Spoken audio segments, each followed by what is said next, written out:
I think that brings us to our fiscal year 20 full budget report, our notice of hearing tonight.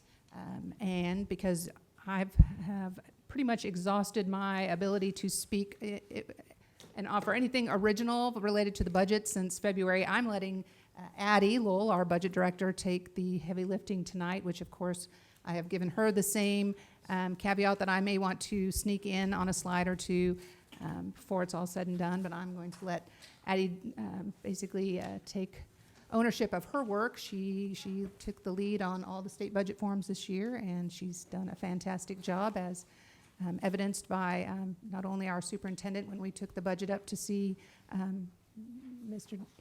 Dale Dennis, but I think I'm very proud of her efforts this past year. So, Addie, take it away. Do we have a copy of that? I think it's coming. So I don't know how much originality I'm going to offer because Susan has been my mentor for the past year, and I've done nothing but stalk her on YouTube. So I would like to take a quick opportunity to just call out recognition of the wonderful budget analysts you also have under your employ. They exemplify all the characteristics that you want in a good budget analyst: commitment to accuracy and detail, and professional skepticism. And I'm very proud to be the face that gets to present this to you tonight. It's truly been a team effort, and I've learned a lot in the process, and I have a whole new appreciation for Susan. So we'll get started. So you may be asking yourselves, I'm so tired of hearing about budget. We're into the school year. Where are we in the process?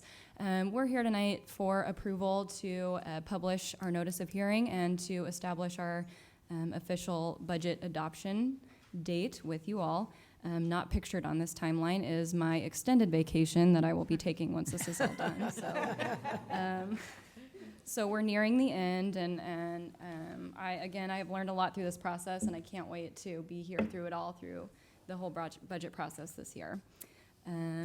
So let's get into some budget highlights. What are things that we can celebrate? The base state aid per pupil this year increased from $41.65 to $44.36, which is a 6.5% increase if you look at those two numbers. And we had to take into account some original anticipated enrollment decline, as well as a decrease in the total reimbursement that we get for SPED FTEs. And so that number gets a little bit diluted for us and actually turns into about 5%. I will also note that this 4436 is the closest that we've been to the 08-09 funding level. It was reduced down to 4,400 in 08 and 09, and we've now reached it again. So that is exciting under our new legislation. We've received almost $1.9 million in additional state aid to our supplemental general fund, which allows us to pass on some tax savings to our local taxpayers by reducing our mill levy. Our overall budget is going to experience an increase of about 2.9% comparing to last year. And just as a note, CAPERS is always a fun budget item because it fluctuates so much year to year. A lot of the actual expenditures when comparing our notice of hearing to this year's current budget, a lot of that is from the increase that we're going to see in our CAPERS budget. So those are the things that we popped out as fun. Maybe we put the fun in funding. So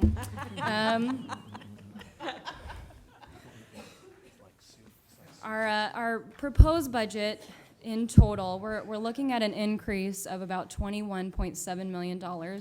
I've pulled out kind of some of the significant changes, and in the next slide I'll kind of show you why I'm showing you some decreases. In total, we didn't have a lot of fluctuation because there wasn't, the formula didn't change much. We're trying to keep some status quo and really just looking at some additional state aid this year. So you'll notice that bond and interest has almost negative $10 million, and that's just because we don't have as many bond and interest payments due this year. So on the next slide, we'll look at our total general fund and our supplemental general fund budget authority, which is 21.6. Our total budget only increased 21.7, and most of it is accountable to these couple of pieces. So Most is accountable to what? to the state aid increases to our general fund and our LOB. So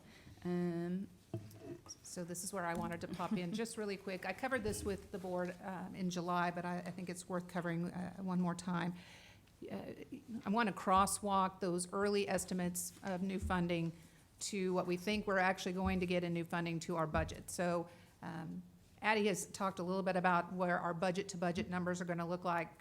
She's going to cover what our actuals to budget look like. So there's a lot of different ways to look at these state budget forms, and whether you're looking at last year's budget to this year's budget, last year's actuals to this year's budget, those numbers fluctuate depending on where you're starting, comparing to the current year budget. So what I wanted to do is make sure that we have crosswalked those estimates on new funding. So again, not only the board, but our viewing audience understands why these numbers kind of fluctuated so much. We estimated early on that we thought we were going to get about $19.5 million of new funding, and that was based primarily on the known FTE decrease and the fiscal year 19 weightings. So taking that fiscal year 19 weightings that we had audited numbers for and applying the new base rate. What we didn't know at that time was the special ed decrease, the reimbursement decrease. So once we applied that logic on top of the decline in FTE, our revised new money figure reduced down to $18.8 million. That number is where we truly believe we're going to come in at based on if everything is flat. So enrollment would have to be generally flat. If enrollment decreases, this $18.8 million will go down. So it will be very interesting to see as enrollment numbers really start to solidify where we're going to end up. We have built a budget, however, to give us a little bit more flexibility and authority depending on where those weightings might end up. I don't believe they're going to increase, but I don't necessarily want a budget so tight between those funds that we don't have budget flexibility to move into bilingual if we need to move into at-risk if we need to. So that 21 is higher than the 18.8 where we believe we're going to be, but that's primarily to allow for the fact that once the audited numbers are in, if they would come in higher than 18.8, we'd have a budget authority to spend it. If it comes in less, we know that we've kind of got a plan for that. So I did want to make sure we had covered this in July. I wanted to make sure we covered it again. So kind of to reiterate what Susan was just May I? explaining, our notice of hearing, Oh, yeah. sorry. Yeah, I just wanted to make sure that I heard you correctly. The 18.8 million is where you really think we're going to come in, correct? Yes. And the 21.6 million is what you're asking for in budget authority in case something changes between. Right. We could have an explosion in bilingual. I mean, I don't anticipate it, but we Within- could. We don't really know. We don't know at We this take a point. 3-year average. In some cases, in other areas, we look more at 5 to 7 years, and we forecast if we think it's going to go up or going to go down. We were still trying to forecast a slight increase in bilingual, slight increase in CTE. We're kind of coming down on at-risk. So those numbers are fluctuating a little bit, but again, we want to give ourselves enough room so that we have that budget authority. But when it comes down to where I think counts are going to be, I think we're going to be at 18.8 or possibly less. And for our public, we will not spend more than we have. You can't spend more than you Yeah. have, right? So That's it doesn't matter what, I mean, it does matter, but Right. the 21 million, we may get that if everything aligns and kids come in on September 20th and what we're thinking. So we'll be able to spend that money, but in reality, we're probably going to be more around that 18 million. Right. In fact, you see that when we publish that Code 99 in the paper, it gives you the last 2 years of actuals, and then it gives you this year's budget. And when you look at last year's actuals compared to this year's budget, it looks to be a tremendous increase. Part of that, a big chunk of it's capers, and we'll cover that here just in about 2 slides. But other pieces of it are the fact that we had reductions from the budget last year based on actual FTE counts. And so even though we had budget authority, when the actual counts came in, we only got so much money, and we can only spend what we receive. Right. Thank you. Okay, so I wanted to give you just kind of a detailed listing of what we're going to be publishing and requesting in terms of budget authority. And this is the way that we wish the document was kind of listed. This compares last year's adopted budget to what we're proposing this evening. It makes it very easy to compare apples to apples. And if you go kind of line item by line item, you'll see, again, we're not experiencing huge changes in any funds, not exploding anywhere. So, again, this would make my life a whole lot easier if I could review the budget in terms of actuals or budget to budget. What we actually get and what we actually publish is kind of looking at this middle column and far right column, FY19 actuals and FY20 budget. It's hard to compare here because if you look at Capers, that's a significant shift in terms of dollars that we've expended versus budgeted. And again, that one's easy to explain. We always have kind of large jumps, or the past several years have had jumps in Capers. But again, you look at budget authority, there's $10 million there. We just want to make sure that in the budget that we're proposing, that we have the room to exercise that authority, so. And remember that on the Capers issue, the state missed its fourth quarter payment for all districts. For the third quarter payment, a good portion of the districts were skipped. We were one of those. So that's why fiscal year 19 actual for us is only almost $23 million. That's because essentially 2 full payments were missed. So that's why as we go into fiscal year 20, we're back up to the 59 million because we have to anticipate that we're going to get that 4 payment flow through where they send the money and then we send it right back out. But from an actual to budget perspective, it looks really strange. So we do want to make sure that those that are looking at those documents kind of understand what happened there. Comes in on the 30th of June and goes out on July 1. For the Capers, they come in 4 times a year. I believe it's around The 15th. And we send it within usually minutes, it goes right back out. So we count it for funding purposes, but it is an item that the state actually sends us those funds and then sweeps it right back out. Mike? While we're talking about Capers, the magic money. A couple of years ago, and I think it was under John Allison's reign when it happened, and I'm wondering if it was still happening today, where they're not making the payments, they were paying us interest on our money that they weren't paying. Is that happening? I don't know that I have enough information to answer the question, so, but we can probably find out. I do know that they've had several conversations, legislatively as far as kind of wrapping all of that back Capers and rolling that forward, into future year payments, but I don't know, I don't recall specifically how they landed on that issue. Is that will right? need- I don't know if remember it's still adding? happening. I do know for the future payments and the ones that they've missed, they are making the payments directly to the state, so they will not be passing through us Okay, for so anything that they've we're not missed. getting interest money on our No. loan to the state. Okay, that's all I need, thank you. So we could have presented our mill levies to you in kind of a final form the previous time we met. I certainly appreciate Susan giving me some additional time with the forms to review and understand everything. So nothing has changed on this slide. It's exactly what we presented to you the last time. Slight increase to bond and interest to continue to build that fund up for future payments, and then passing along a small tax savings by reducing our mill thanks to some additional state aid in our LOB. So just wanted to present kind of our mill levy history for you so you can see that we've done a great job in kind of maintaining a flat mill levy for our local taxpayers. And so this is the slide that I think is really fun and something that we strive to get to the point where we feel like we've got enough pieces completed and wrapped up so that we can run our data and look at this. I call it a donut. I call it the classroom donut. I think my colleague Wendy Johnson calls it the investment wheel. I don't know. Whatever you want to call it is fun. I think donut sounds a little bit more appetizing. So we truly do kind of filter all the decisions through whether or not funding supports student achievement and if it's going into the classroom or not. We also look at it through the lens of the strategic plan, but this classroom donut for us is kind of the goal where we like to get to at the end of the year to truly show that our district strives towards putting every dollar that we can into classrooms with our students. So. Another thing that I've learned through kind of my first year in this role is producing this document is truly a district-wide effort.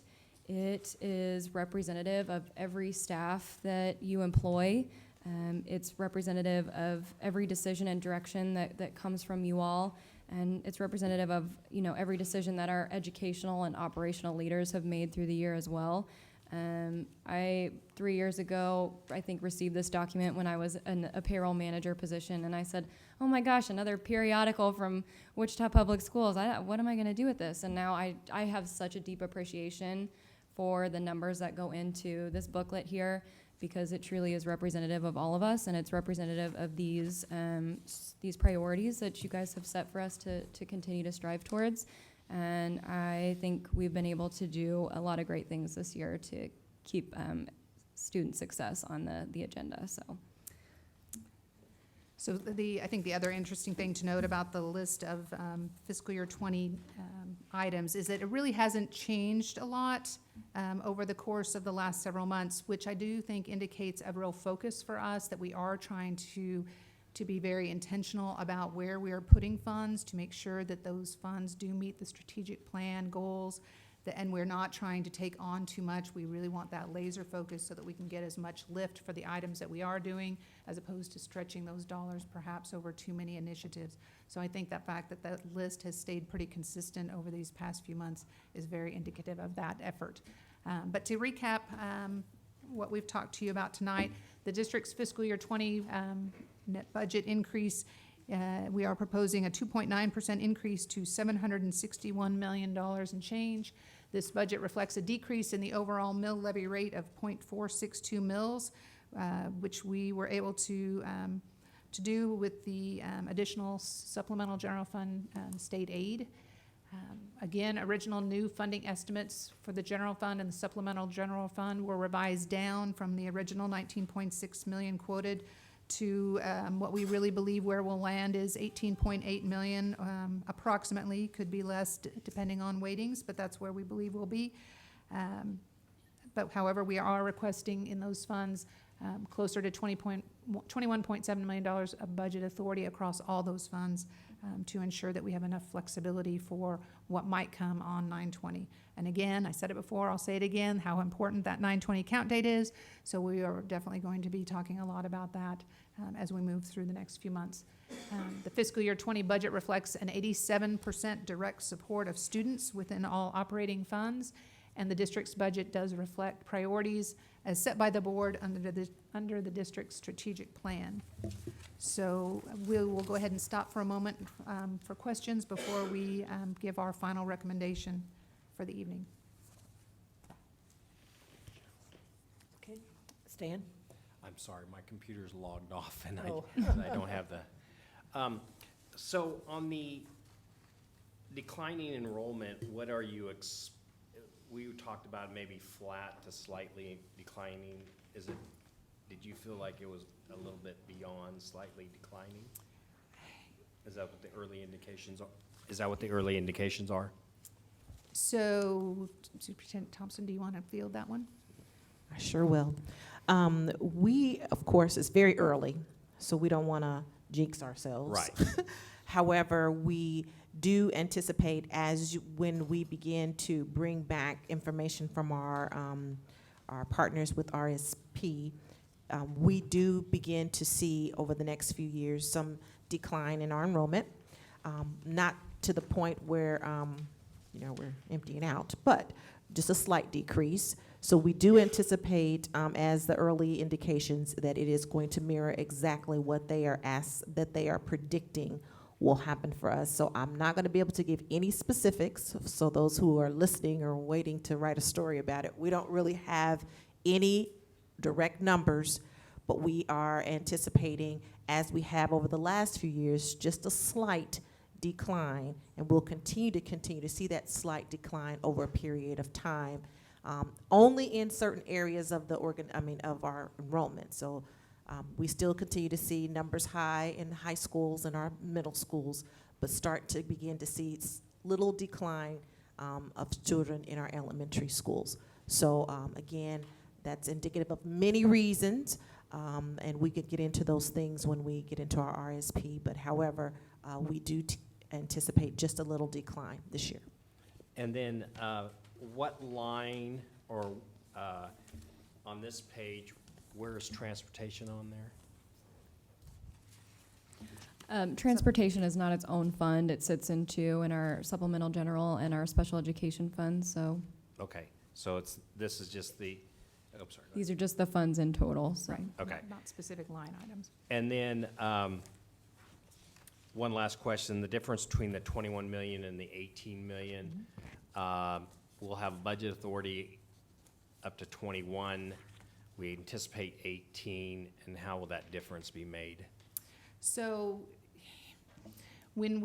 as we're building the budget, we are building based on 18, okay? So we will hold on some of that until we see where we're going to come in. I'm about as confident as I've ever been that we will come in at 18 or less, which is why at this point, we aren't budgeting that remainder.